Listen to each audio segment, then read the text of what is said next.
Good afternoon. I'm calling this January 17th meeting of the Tax Committee to order. We do have a quorum present. Vice Chair Norris, do I have a motion to move the minutes of January 11th? Chair Gomez, I move to approve the minutes from the January 11th meeting. All right, any discussion? Seeing none, all those in favor, please signify by saying aye. Any opposed? That motion carries. January 11th minutes are approved as submitted. Okay, so we have a couple more pieces of overview that we're going to do today, and we're going to hear our first bill. So we're going to start with our friends from House Fiscal, and so I'll just turn it over to you guys. Cynthia Templin, House Fiscal staff, for this walkthrough today of revenue estimates and spreadsheets. We do not have a PowerPoint presentation. We have two handouts. One is an example spreadsheet. It's kind of nondescript and you should have it in your packet. And another handout is example revenue estimates and fiscal notes.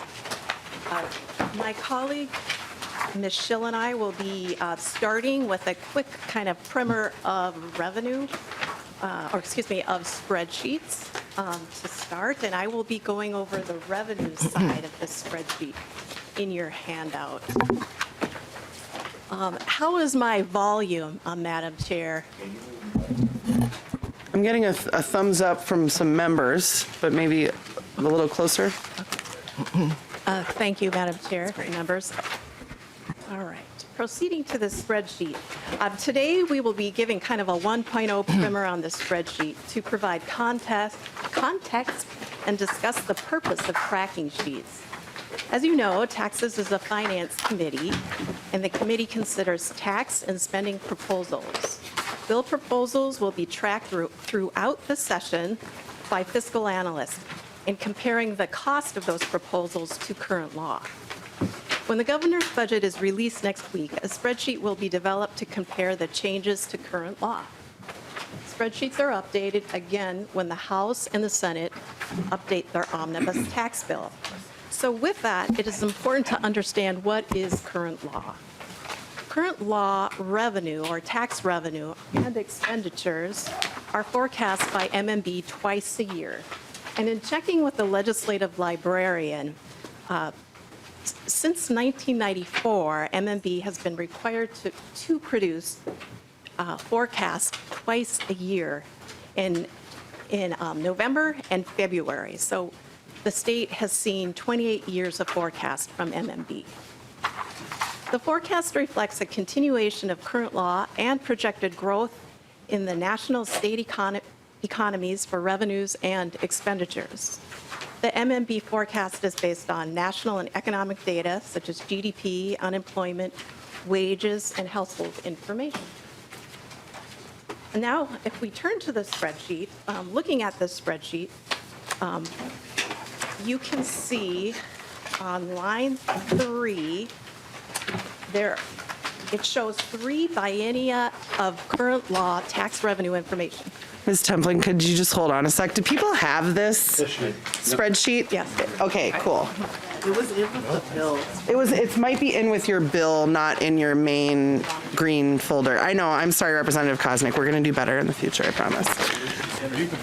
Okay, but it seems like people have it? Okay, perfect. Sorry to interrupt. Go ahead, Ms. Schill. Or at least in mine. Okay.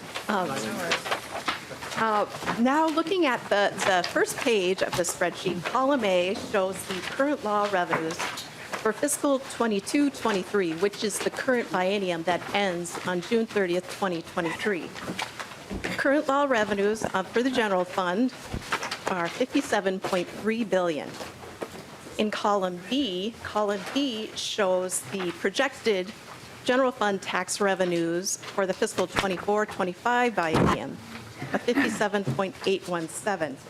This is the budget that the legislature is budgeting for this session. And then finally, column G shows the estimated general fund tax revenues for fiscal 26 and 27. that amount on line 3 is $62.823 billion. That biennium is a planning biennium showing the future budget effects of any appropriation or revenue provisions in current law. And below the totals are the forecasted amounts of tax revenue for each tax type. And I won't walk through those, but you can see the current law forecasted amounts for each tax type below. The revenue section doesn't contain any direct appropriations on this side of the spreadsheet.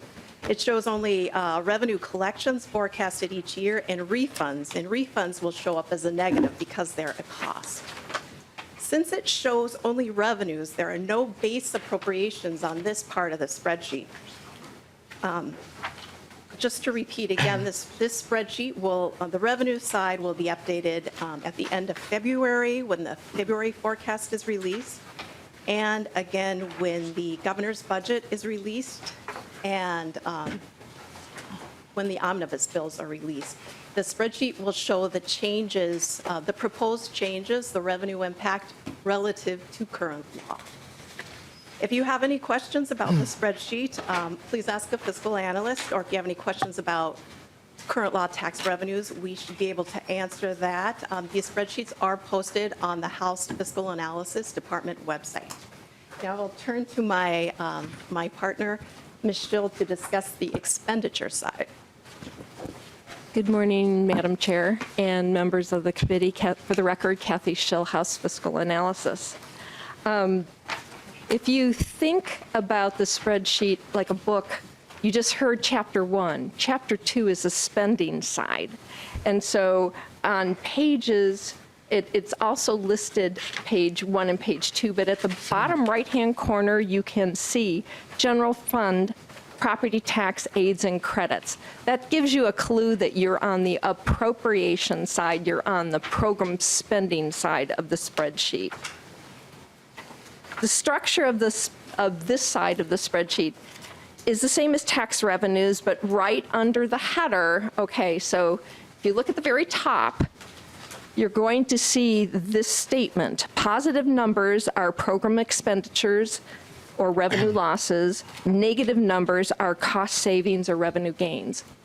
Every spending committee, education, tax aids and credits, human services, is a spending committee.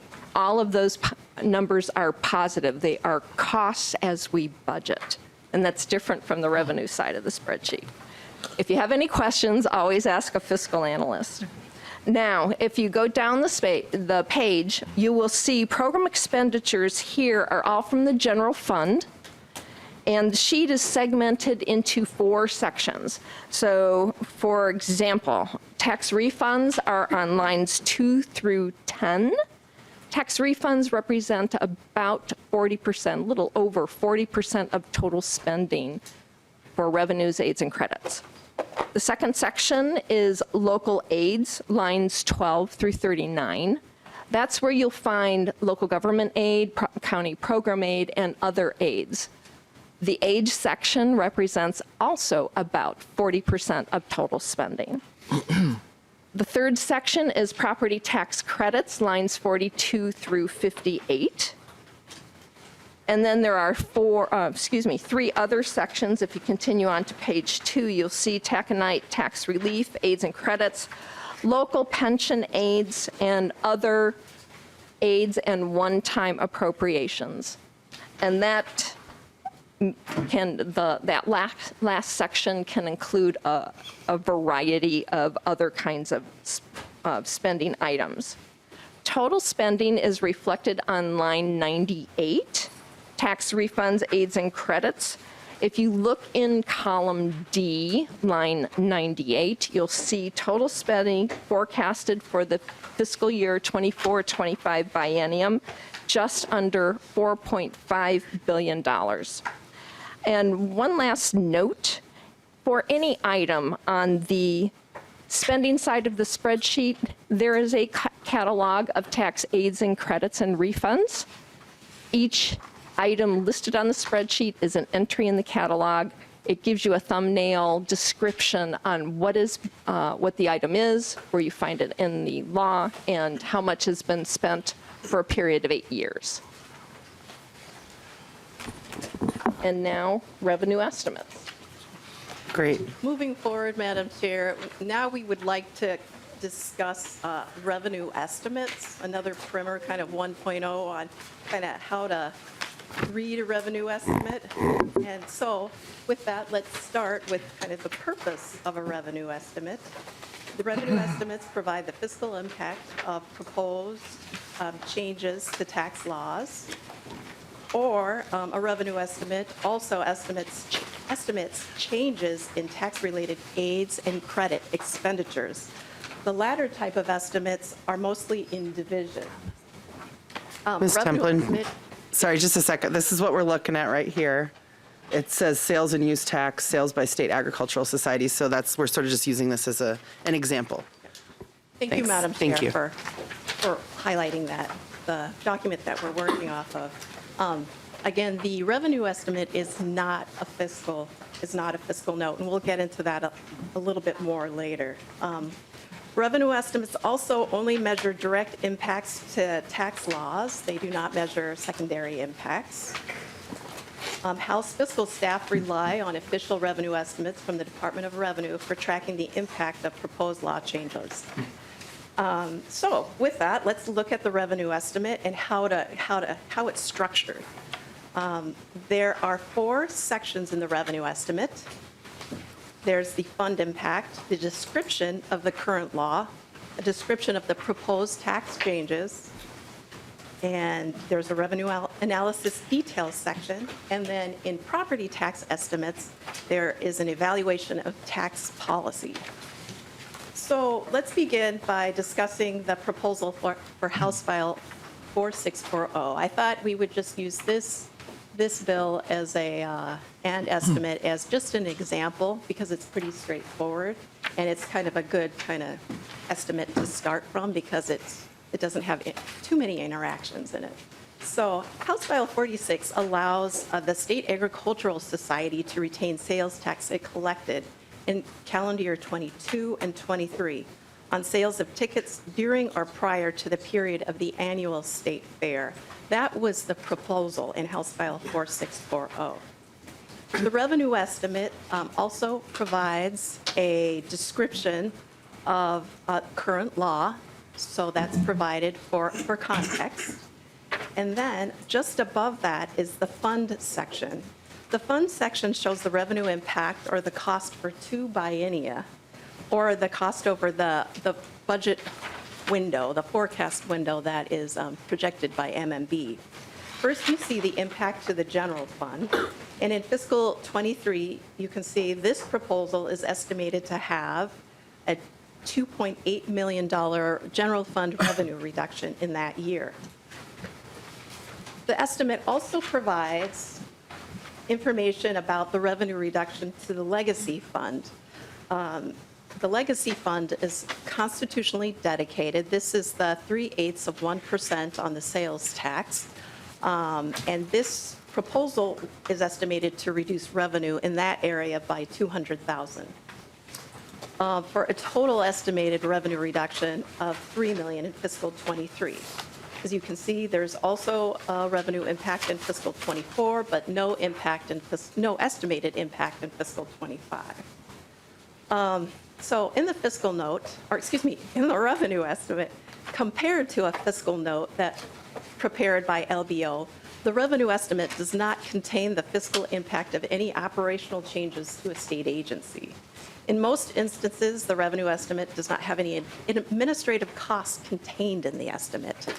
That does not mean there is no administrative cost for a proposed tax law change. It's just not reflected in the revenue estimate. On that note, the House Tax Committee does not have the operational budget for the Department of Revenue contained as an account for this committee. State Government Finance has the budget account for the administration of the Department of Revenue. So any funding appropriated in this committee for administration is on top of the budget authorized in the State Government Committee. So then finally, moving along on the revenue estimate, there's a section called Revenue Analysis Detail. This section explains the methodology used to calculate the estimate. It contains information about data sources, economic assumptions, and also provides a description of any adjustments to the estimate, such as calendar year and fiscal year. So kind of to close things up on a revenue estimate, the role of a fiscal analyst is to review the revenue estimate prior to the hearing and to make sure the bill as proposed aligns with the revenue estimate. And we work closely with the Minnesota Department of Revenue Tax Research Office, if we have questions about the estimate, or if you have questions about the estimate, please feel free to turn to a fiscal analyst and we can hopefully get questions answered. And then lastly, how to get a revenue estimate. The Department of Revenue doesn't prepare estimates on every single tax bill. However, if a bill is heard in the House or Senate Tax Committee, the bills will get a revenue estimate. It's 99.9% certain that a revenue estimate will be completed at some point during the legislative session.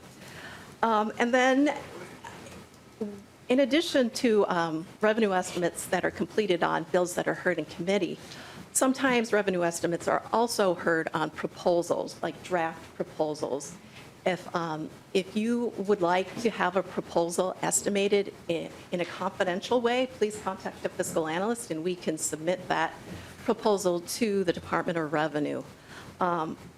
If you can also reach out to your caucus researcher, Mr. Haydorn and Ms. Canavati, if you would like more information about revenue estimates. We work closely with the caucus researchers too.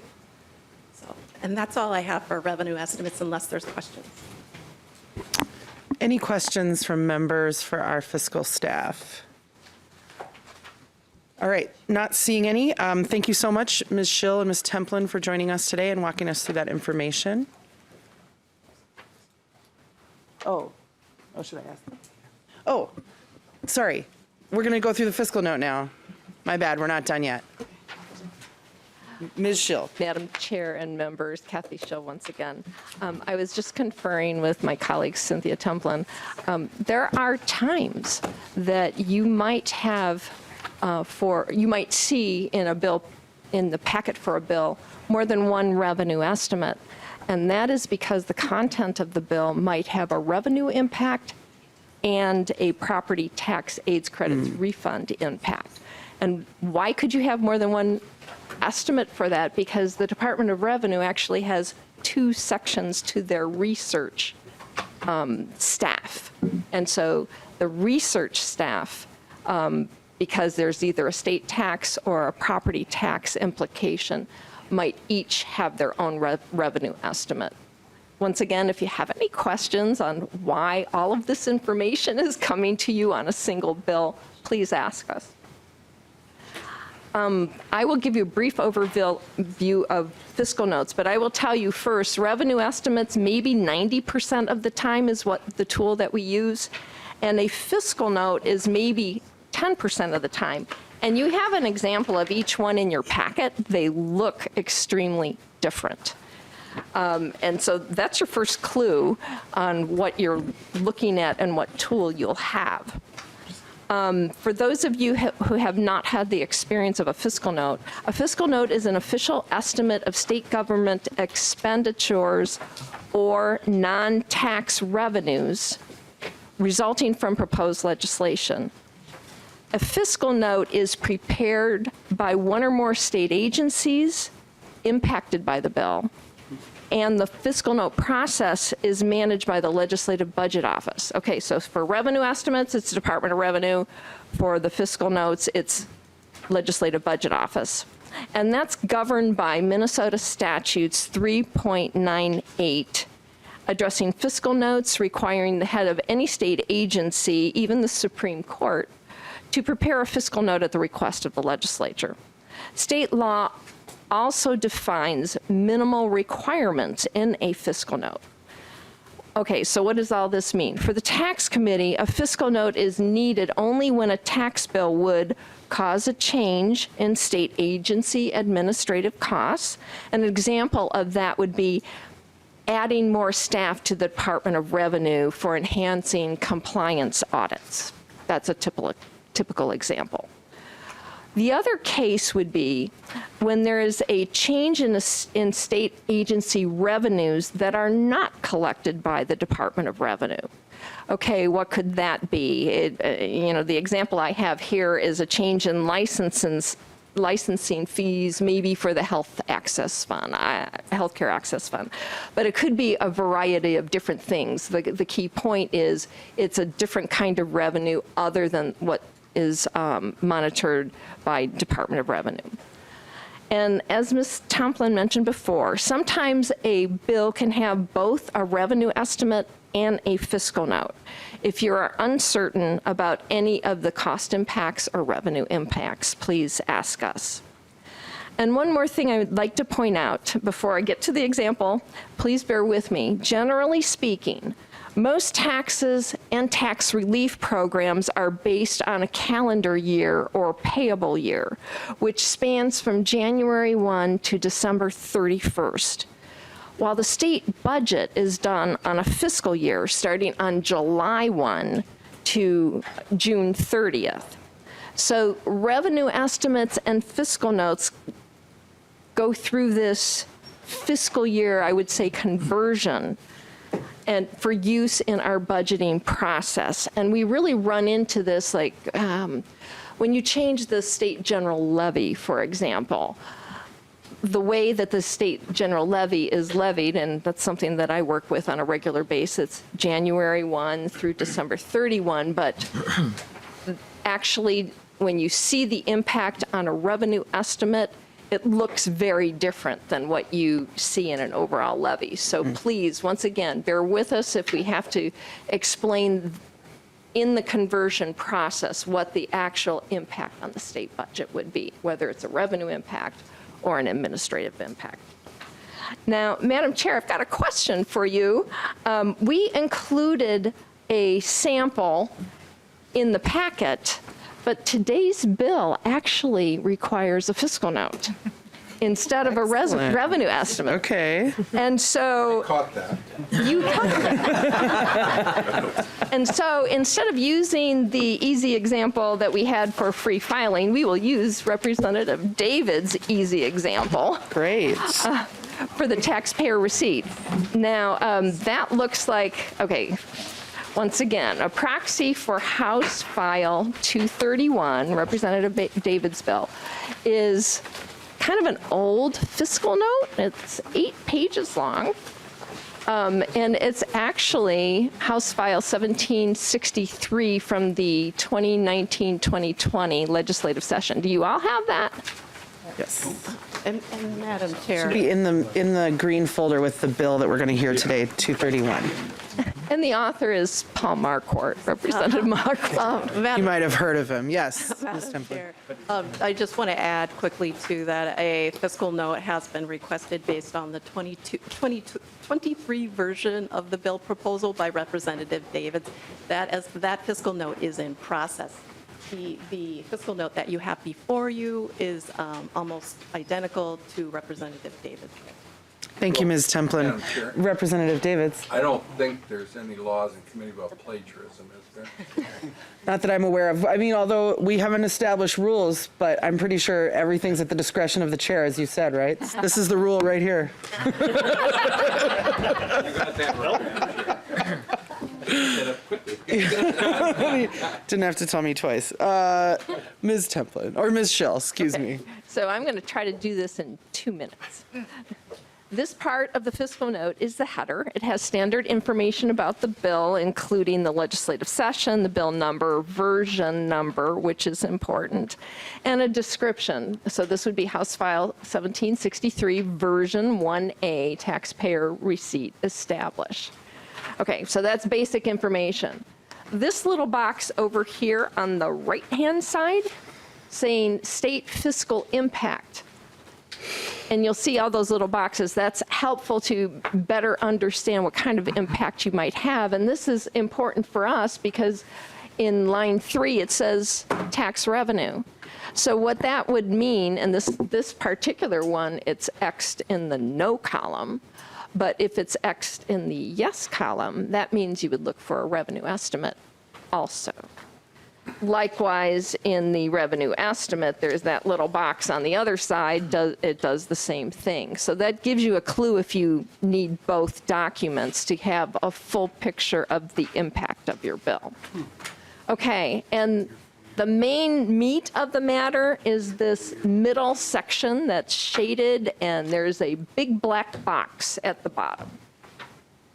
At the bottom of the middle section, that's a little confusing. But that is the state cost or state savings information, which is pretty critical. The front sheet is usually the summary sheet if it's more than one one agency presented in the bill on a regular estimates.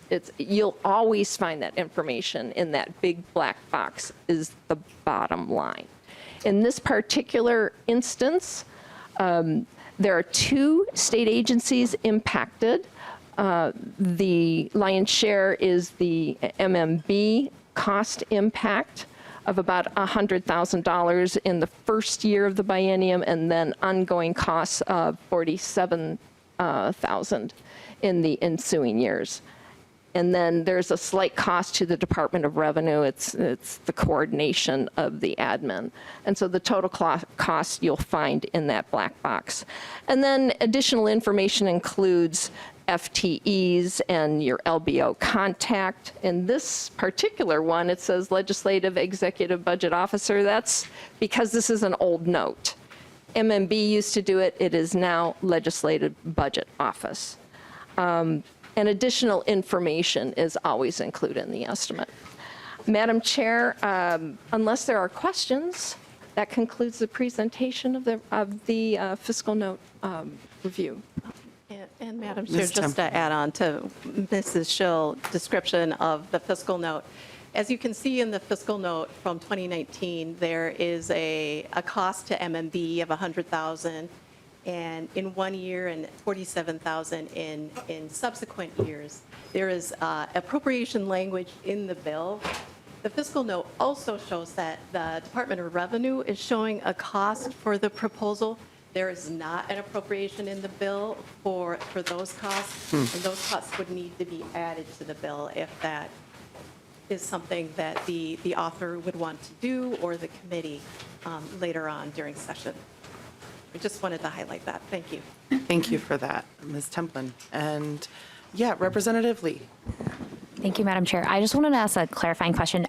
If there ever is an appropriation in the bill text, does the fiscal note note that? And if so, where could you see that? Ms. Schill. Madam Chair and Representative Lee. Yes. Thank you. The fiscal note will not let you know if there is actual appropriation in the language in the bill unless it's contained in the narrative. So you would actually, from time to time in the narrative, they will describe what's going on in the bill, and they could refer to a specific section of the bill that says that there's an appropriation there. But it's not always a clear-cut case that the content of the fiscal note will say that the language is actually in the bill. Representative Lee. Thank you. Great. Any other questions? All right, I'm not seeing any. Thank you so much. Ms. Schill, Ms. Templin will be seeing lots more of you as we move through our work. Okay, next up, we have the Department of Revenue here. Deputy Commissioner Lee Ho is joining us.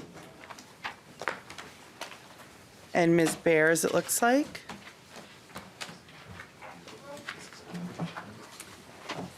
And Assistant Commissioner Klockziem is here. Or are you a deputy or assistant? I think I called you the wrong thing on the floor the other day. I'm really sorry. Madam Chair, if you want to promote me, I'll take it. Okay. I definitely called you Deputy Commissioner when I was presenting the conformity bill, so consider yourself promoted. Welcome.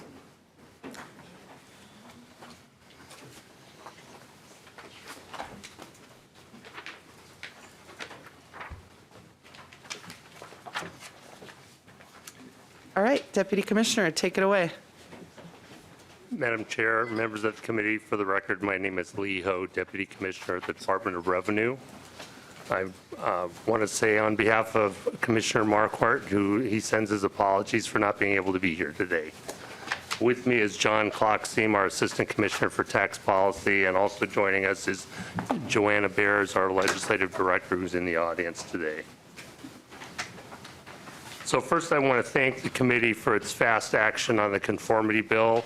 It made it in record time, and it really helped us get ahead of the current tax filing season. As you can see, we've already been sending out communications and notifying taxpayers of changes that are going to take place, and we're all in the process of getting ready so that we can open the filing season in tandem with the IRS in January, on January 23rd. So as we look at our mission as an agency, the statute says we administer and enforce the assessment and collection of taxes. And we take that pretty seriously because there's approximately $33 billion in state revenues that we collect every year. But we also think of ourselves as funding the future for all of Minnesota. And it's really important to us to stay connected with the things, the good things that happen from state government and the things that we provide as an agency to help make those things happen. You know, for many, many years, and I think for the past several decades, the department has had the vision that everybody reports and pays and receives the right amount of tax, no more, no less. And that's really something that we live by in trying to create an equitable tax system for all Minnesotans. If you look at this pie chart here, you'll see that about 80% of the Minnesota taxes that we collect are income tax, sales, and corporate tax. And those are the three big ones. One of the things that's missing in this chart is really the property tax system. We have a small amount in this pie chart that represents state property taxes, but there's a much larger property tax piece that we are less involved with that is also a factor in thinking about state revenues. But the totals that we manage and administer is about $33 billion. And if we look at those $33 billion, the next slide, you know, we see that as covering things like education, infrastructure, health, safety, transportation, many, many things that Minnesotans take for granted in terms of every day their lives are touched by things that we provide funding to support. We also provide tax aids and credits to a large number of local and county governments. You know, this totals about $1 billion in state aids every year. $564 million of that is in local government aid, and about $264 million of that is county program aid. One of the things that we see as customers within the state is we serve a really broad range of customers from all the 87 counties where we provide property tax support and also local and county program aid, to individual income taxpayers, to property tax assessors, and also businesses. But we also look at those groups as subset groups. For example, within the customers, we provide support for military members, for families, for farmers, for seniors, and others. And we look at businesses the same way. We try to identify businesses by common themes and try to work with them on the basis of what their needs are. Regarding local option sales tax, there's approximately $700 million in local option sales tax that we provide support to local governments with. Now, we also recognize that we serve the governor and the legislature, so we provide advice and counsel to the governor regarding taxation, and we also recommend appropriate law changes to the legislature to help serve Minnesota taxpayers. A key part of that is really the tax committee and this committee. And this is where we work with you and the governor's office to look and implement best practices in tax administration and find ways to better administer tax laws in a way that's simpler and more efficient for Minnesota taxpayers. We also produce revenue estimates and other things to help support the process, and that's something that our tax research division provides lots of information for this committee and the legislature to help us better understand the impact of the tax system as we know it today. The Department of Revenue has approximately 1,400 employees, and we administer about 30 different tax types, depending on how you count tax types. Approximately 75% of our budget, which is $188 million each year, is employees and people. 15% of it is technology, and we invest heavily in technology just to make sure that the systems perform well and are safe and secure so that people know that their data is protected. In order to support the tax code, it's really a partnership and a network of people, including individuals, businesses, tax professionals, support for volunteer income tax assistance sites, and software providers that helps make the tax system work. It's not all just about the Department of Revenue. All those things really need to work together in a network and with coordination in order to make the system work very well. You know, with supporting all these different tax types, the process does require a lot of coordination. And if you think about individual income tax, you know, we have all the changes that come from the legislative session. We process those changes and develop and review forms and instructions, and then we share those with tax practitioners and software providers to provide us feedback on those processes. And it's a cycle where they provide us feedback, we make changes if needed, and then we continue to provide them with that data until we get to a place where the system is as perfect as we can get it. At that point, we work with software providers and other vendors in order for the programming around the system to work well, and we test with it. So there's a fair amount of software testing that takes place as well in the fall. And that process literally takes us from the end of legislative session all the way through the start of the tax filing season. So there's a fair amount of work that goes into what starts the individual income tax season every year. And as we're just beginning that today, or soon. A large part of what we do, because we're relying on this network of people to support us, is really deal with education. And so we do a lot of education with outreach and engagement in order to train and teach people how to meet their tax obligations.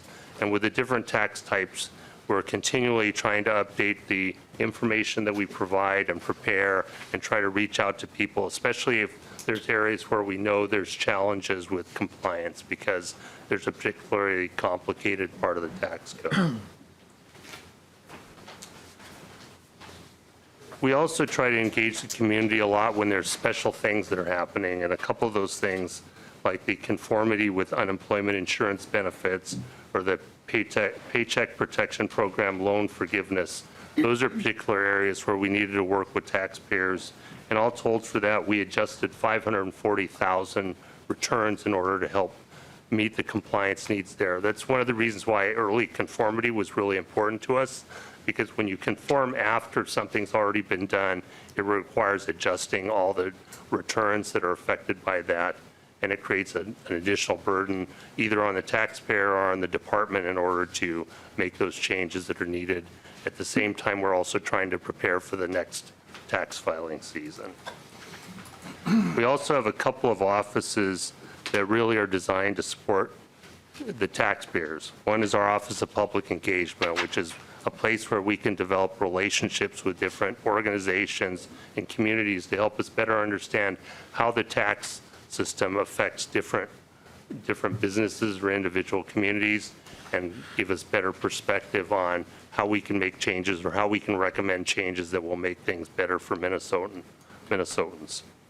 The other place that people can go is the Taxpayer Rights Advocate, and this is an office that operates somewhat independently of the department, and they have the ability to look at how we're administering the tax system and recommend changes or enforce actions if needed in order to support taxpayers that may be having challenges working with the department's normal processes and procedures. Lastly, I just want to reemphasize the importance of data security to us. We recognize that we are responsible and accountable for the information on taxes for millions of Minnesotans, both businesses and individuals, and it's something that we take very seriously. We partner with Minute in order to develop systems that meet federal standards and also meet best practices from industry in order to protect the data. You know, I do also want to recognize before I close that we have a number of agency partners as well. We work with MMB on revenue reporting. We also work with the Department of Administration to help get mailings out that in order to meet statutory obligations. And we also work with the Department of Employment and Economic Development when we need to send out checks. So we process the information and we work with our partners to get the information out to others. So I want to thank you all for having us here to talk about the Department of Revenue, and we're open to taking your questions. Thank you so much, Commissioner Ho, Deputy Commissioner Ho. Did I get that right? You got it right. All right, excellent. I have a question. It's kind of a dumb question, but so I once made an error on my taxes. I'm trying to remember the exact nature of it, but I got a letter back that said, hey, you messed this up, you didn't report this, or you over-reported X or Y. So you guys have that information. You collect it from employers. So why do we have to fill out tax forms at all if you guys collect all the information that you need to do the calculation in-house? Madam Chair, members of the committee, in our ideal world, we would have all that information, be able to do it without having the taxpayer having to do, lift a finger. The challenge we have is there are a number of places where information reporting is not as seamless as withholding.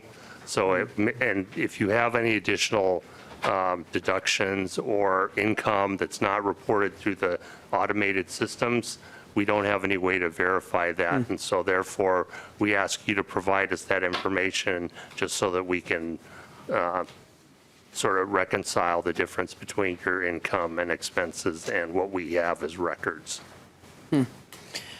Yeah, I guess it seems to me that, well, I'm curious about that because, my understanding at least is that it's not every country requires that a taxpayer files a form because they do have that, the reporting is happening between, employers and the tax kind of enforcement agency and then all the various other sort of ways that people get income or, that is subject to taxes. And so I just read in the paper, about some of the high level shenanigans that I'm trying to avoid using the term ultra wealthy, but I don't know what else to use, Representative Davids. Thank you, Madam Chair, but just don't. Representative Davids. Well, I mean, I'm I'm offended by it. Representative Davids and Representative Anderson. First of all, we're going to go through the chair if you have something to say, and you'll be recognized. Part of our challenge here, right, is that we can talk about the top 1% of income earners, 2% of income earners, 5% of income earners, and give very kind of bounded definitions of what that is. But as we discussed last week in our unrealized gains conversation that we started to have, it's not as simple as that because of some of these tax avoidance strategies that high wealth people engage in. And so, I'm just sort of observing, I guess, that it seems that, part of what happens when we have over decades a very complicated tax system that contains ways that, again, I just read about in the, Washington Post when the latest round of the Pegasus papers or I'm trying to remember the other P word papers that have come out in the last several years. Just basically that we have, it's a kind of a choice to have a system that can be exploited in the ways that our system is.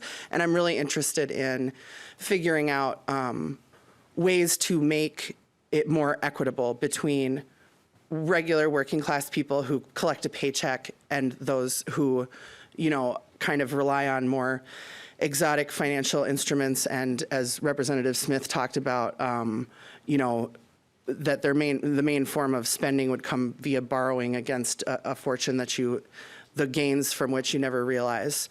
So that's just sort of a lens that I'm looking at this work with, and so I appreciate the context, because it is just sort of like something that I've been like, if they have all the info and you know what's supposed to come out the other end, because a lot of us have received these sort of adjustments to our refund or to our liability that came about as a result, I mean, I would imagine, of sort of an automatic, kind of an automatic process of reviewing tax returns. I'm just kind of curious about those choices. So thank you so much. Thanks for the indulgence. I don't know if anybody else has any questions. Representative Joachim. Thank you, Madam Chair. And yes, I've gotten those letters as well, and they're usually like 3 years behind. But like, you did something wrong a few years ago. But my question actually is kind of around same train of thought of making our filing easier. Can you remind me, federal taxes, they can be filed online for free, but the state level, we do that for certain income levels or below. Otherwise, people have to buy a product to do it, and just trying to jog my memory, because I will be coming back with a request for a free filing proposal again. Commissioner Ho. Madam Chair, Representative Joachim, I believe that both for federal as well as state, there are conditions around who can file for free, and there are also the same possibilities for state filing as well as federal, but it's limited in ways by income thresholds, and the products vary depending on what your sources of income are. Thank you, Deputy Commissioner. Representative Joachim. Thank you, Madam Chair. Okay. I was wondering if Representative Joachim was going to foreshadow one of her great efforts to help support people of all income levels to have that same support, but we'll hopefully get to that down the road here. All right, anyone else? Okay. I'm not seeing any further member questions. Thank you so much to the Department of Revenue for being present with us, and we'll be hearing from you guys more. And everybody knows Joanna Bear's in the back if you want to wave. Joanna is our legislative liaison with the department, and is always available and really generous with her time for questions. So thanks so much, you guys. Appreciate it. All right, the next item on our agenda, Representative Davids, is hearing House File 231, which is the taxpayer receipt. And so I asked, let's delay it over. Let's see what's up there. Okay, sorry.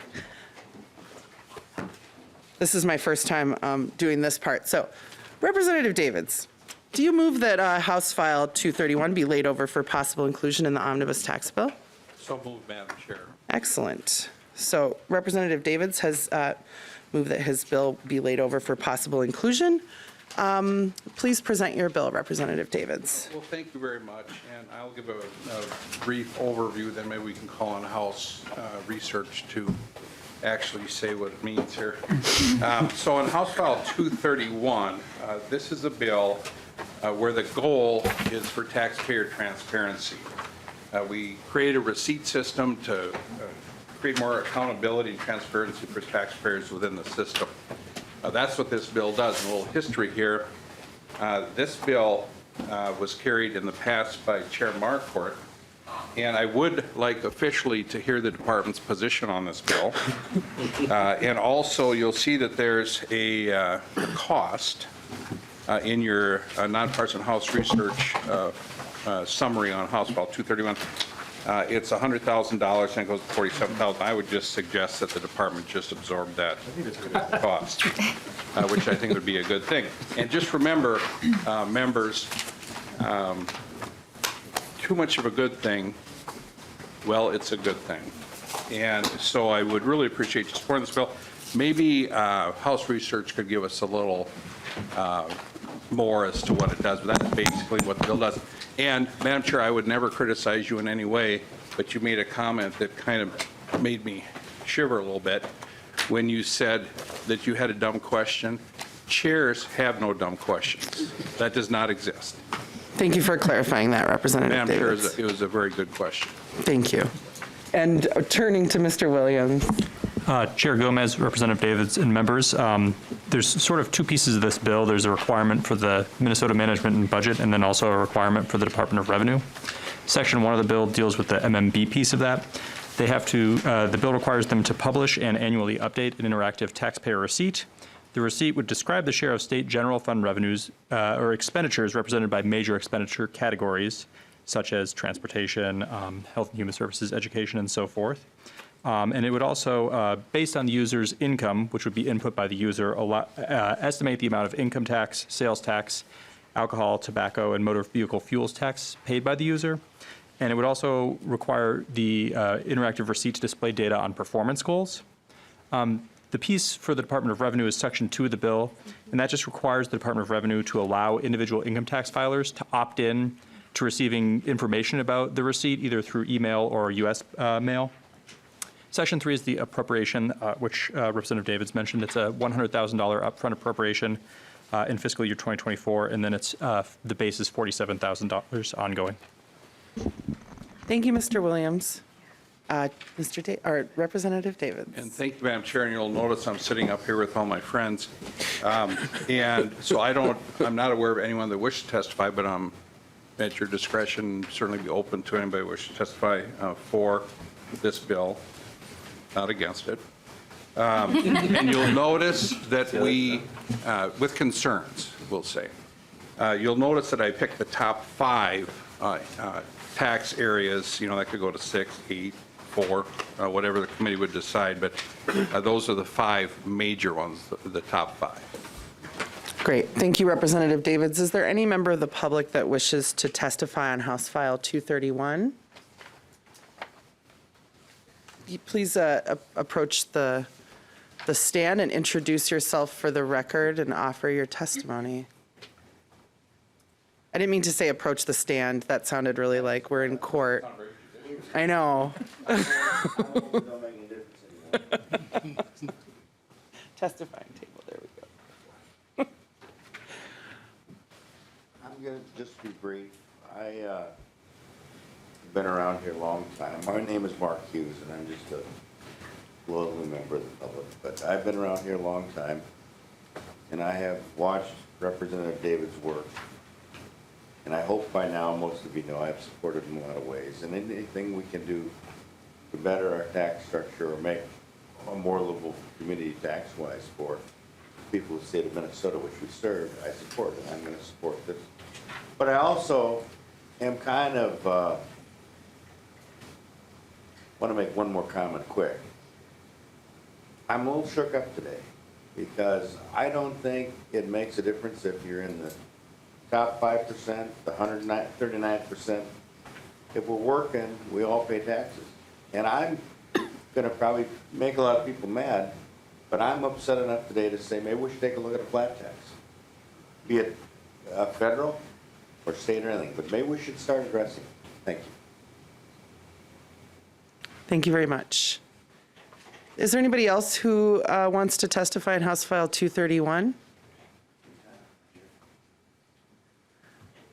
All right, I'm not seeing any. Is there any member discussion? Maybe I'll just discuss something quickly. I want to thank Representative Davids for bringing this forward. As he mentioned, this has been a top priority of now Commissioner Marquardt, and so we sort of were doing this like as a sweet thing for the commissioner, but he has been called away to more important business. They're presenting part of their budget right now. But this Chair Lisslegard and I kind of talk about this in terms of like the reason that there's so much, one of the reasons that there's so much attention on property taxes, like when we go out and talk to our communities, is because we, if you own a home, you get that statement twice a year. And it does outline like, this is sort of the jurisdiction that collects the different portions of the property taxes that we each pay every year. If you're a homeowner, you get it. You don't get it if you're a renter. But, this effort is really just to kind of provide more information to make those connections so that people do understand more about, both about kind of how much tax we're paying over time, but also, it makes this connection to, as it says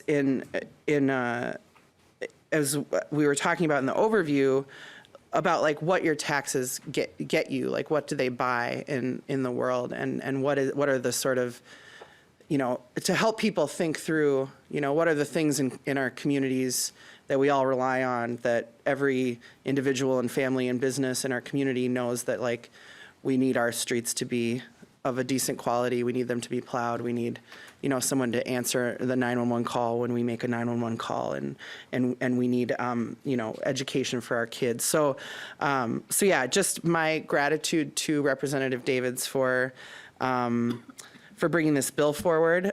This also, you'll have to tell me if this has been a long time tradition, but certainly since I've been in office, in the tax committee, we have discussions about some of the big issues and some of those places where we diverge, but we do so in a respectful way, and we try to delve into those issues and sometimes those places of divergence with rigor and respect for one another. And part of that is that usually is that the first bill that's heard is from a member of the opposite party of the chair. And so I really appreciate even though this is a Commissioner Marquardt priority, or has been when he was the chair, you bringing this forward, because I just think it helps us, to remind us, right, that we're all moving together. We're moving forward together in a good way, with sort of the understanding that there are going to be differences, but we're going to try to find those places where we can agree on good policy that's good for all of the people in our communities. So thank you. Thank you, Madam Chair. And just a couple points here. First of all, the history, as I'm aware of it, I believe that after the 1990 elections, I became chairman of the Commerce Committee. It took 7 committees rolled together called the Commerce and Regulated Industries. If you wrote a check for it, it came through my committee, or our members' committee, I should say. It wasn't my committee. And I thought, what could we do? Because we've been in the 90s, some really nasty fights in committees. And I thought, if there's some way we could lessen this just a bit. So I thought, well, what if we heard a Democrat bill first? Not a Democrat bill to hear and kill, but a Democrat bill to hear and pass. And the first one, just for the history buffs here, was Representative Chris Haskamp from the Brainerd area needed some help on a banking issue. And so we heard that bill and we passed it, and the governor signed it into law. So it does work, and I think it hopefully sets the tone for a more respectful committee, which I think you've done a great job at, Madam Chair. So one other point, and I'm going to get off just a little bit here, off track, but that's allowed in committee. On the House floor, Speaker Hartman would certainly rule me out of order. But we're making comments like the fastest conformity bill ever, and I need help with this with staff, because I don't know if that's quite correct, because I think the fastest one was in 2001 with the disaster bill, the tsunami bill. And I think that went a couple days quicker, but that was one issue. We had has to be the fastest broad-ranging conformity bill in history. Could staff help me out here? Am I correct in that? What's I call it the Jimmy John's bill, freaky fat. Madam Chair? Yeah, Mr. Williams, we might have to dig back into the history books on that one, but. Chair Gomez and Representative Davids, working with our fiscal staff, and especially our fiscal staff, compiled a list of recent sort of larger tax conformity bills, I'd say over the last 15 or 20 years. And the previous earliest conformity bill signed into law was January 13th of 2017. So we beat that by 1 day this year. However, I'm not certain one way or another if that disaster bill that you're describing was earlier. I don't know if that was included on our list, so maybe we can follow up with you on that after committee. Madam Chair, Mr. Representative Davids. If you could, because, again, that was one issue. It was the tsunami bill. Republicans and Democrats came together, and that was a conformity. We conformed to what the feds did. So just for fun, kicks and giggles, it'd be interesting to see. So the other thing, Madam Chair, if I could, since we're not on the House floor, for members of this committee, use the Department of Revenue. We got the great research staff, we've got great partisan staff, but from Ms. Bears and Mr. or Commissioner Holt, the Deputy Commissioner Holt, these guys are like really smart. Just like our House researchers and our partisan research, if you got a question, I mean, don't beat your head against the wall, just ask them, because they're really good at what they do. Thank you, Madam Chair. And that had nothing to do with the bill whatsoever. No, that's great. No problem there. I know that Representative Robbins, did you have a question or comment you wanted to add? I do. Thank you, Madam Chair. Representative Davids, I did have a question, and I apologize if I missed this, but the taxpayers inputting into the system quite a lot of information about how much alcohol or tobacco they buy, how many miles they drive by car, major purchases they've made. Is that data protected, and how long is the department going to store all that data? I would let the department, Madam Chair, if I could respond to that. Absolutely. I do believe, Madam Chair, you have to opt in, so you wouldn't have to. Mr. Williams, did you have a? Chair Gomez and Representative Robbins, so the bill is silent on whether or not any of this data would be stored or held over. It's sort of as Representative Davids mentioned, you would opt into receiving information about this website on your individual income tax return. So a taxpayer would have the option of going and interacting with this application or not, but the bill doesn't speak one way or another about whether or not any of the data classification related to interacting with this system. Representative Robbins. Thank you, Madam Chair. Thank you, Mr. Williams and Representative Davids. I would just suggest that perhaps that be considered or referred to judiciary, because I do think that's something, taxpayers expect their data is protected, but if it's not explicitly in there, we might want to consider an addition. Thank you. Thank you, Representative Robbins. Rep. Davids. Thank you, Madam Chair. And Representative Robbins, in just visiting quickly here with the department, it's not going to be stored. It's not going to be stored, but that's very important. Yes. Okay. Thank you. All right. Is there any further discussion? Not seeing any. House File 231 is laid over for possible inclusion in the omnibus tax bill. Thank you, Madam Chair and members. Thank you very much, Representative Davids. Okay, so just for the next couple days, tomorrow we're going to hear from the Legislative Budget Office on the Tax Expenditure Review Commission report. So that's sort of a statutorily required report. I'm hoping that maybe a couple of you will get really excited about tax expenditures after receiving or after learning more about them, because we have to discuss, but there are new appointments at the end of the month to the Tax Expenditure Review Commission. Representative Davids is on there now, and I'm on there, but I think now I probably won't be, or I'll be like ex officio. So yeah, so we're looking forward to receiving that. It's a body of work that we're starting off, that we just finished the first year of that, and so we'll be hearing from them tomorrow. And then on Thursday, we're going to dig into the tax incident study and learn a little bit more about, we'll visit more with tax research from the Department of Revenue and learn about their work. And the tax incident study has already come up a few times in our conversations, and it's a really important sort of baseline way that we think about our tax system overall. So looking forward to that. And with that, we are adjourned.